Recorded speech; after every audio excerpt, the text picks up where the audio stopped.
पहले आपने देखा कि तिरुपति की आत्मा ने गांव के सरपंच पर कब्जा कर लिया है और वह नवविवाहित जोड़े को ढूंढने निकल पड़ता है। अगले ही दृश्य में सरपंच ट्रैक्टर लेकर शादी वाले घर पहुंचता है, लेकिन वहां उसे कोई नहीं मिलता। तभी उसे आभास होता है कि नवविवाहित जोड़े ने अपनी सुहागरात खेत में मनाने की तैयारी की होती है। यह जानकर तेजी से ट्रैक्टर लेकर खेत की ओर बढ़ने लगता है। उधर नवविवाहित जोड़ा प्यार भरी बातें कर रहा होता है। तभी अचानक सरपंच वहां पहुंच जाता है और ट्रैक्टर से उनके बिस्तर को टक्कर मार देता है और उनको नीचे गिरा देता है। बाद तिरुपति की आत्मा के प्रभाव में वह दोनों की हत्या कर देता है। यह खबर पूरे गांव में फैल जाती है और सभी लोग घटनास्थल पर इकट्ठा हो जाते हैं। पुलिस सरपंच को गिरफ्तार कर लिया जाता है। गांव वाले गुस्से में सरपंच और पंडित दोनों को गांव के बीच मौजूद पेड़ से बांध देते हैं और उनकी बेरहमी से पिटाई करते हैं। दोनों बार बार खुद को निर्दोष बताते हैं, लेकिन कोई उनकी बात सुनने को तैयार नहीं होता। पंडित इस अपमान और कलंक को सहन नहीं कर पाता और अपनी जान देने की कोशिश करता है। तभी बाबा और वह लड़का वहां पहुंच जाते हैं। वे सबको बताते हैं कि पंडित और सरपंच निर्दोष हैं। अपनी बात साबित करने के लिए वे एक वीडियो भी दिखाते हैं और कहते हैं कि इन सभी घटनाओं के पीछे तिरुपति की भटकती आत्मा का हाथ है। लेकिन तभी पुलिस इंस्पेक्टर वहां पहुंच जाता है। वह इन बातों को अंधविश्वास बता देता है। बाबा उसे बहुत समझाने की कोशिश करते हैं,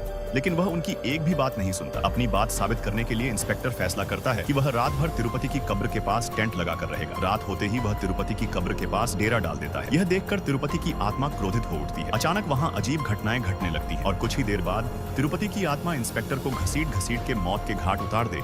यह अगली सुबह जब गांव वालों को यह सब पता चलता है तो पूरे गांव में दहशत फैल जाती है। डर के मारे सभी लोग राधा के पास पहुंचते हैं और उसे पूरी घटना बताते हैं। सच्चाई जानने के बाद राधा कहती है, तुम लोगों ने बहुत बड़ी गलती की है। तिरुपति को जो सजा मिली उसी का बदला उसकी आत्मा अब पूरे गांव से ले रही है। गांव वाले हाथ जोड़कर उससे मदद की गुहार लगाते हैं। तब राधा कहती है, अब इस गांव को सिर्फ एक ही इंसान बचा सकता है, मेरी बहन भैरवी। नेक्स्ट पार्ट का इंतजार कीजिए और कमेंट में जरूर बताइए।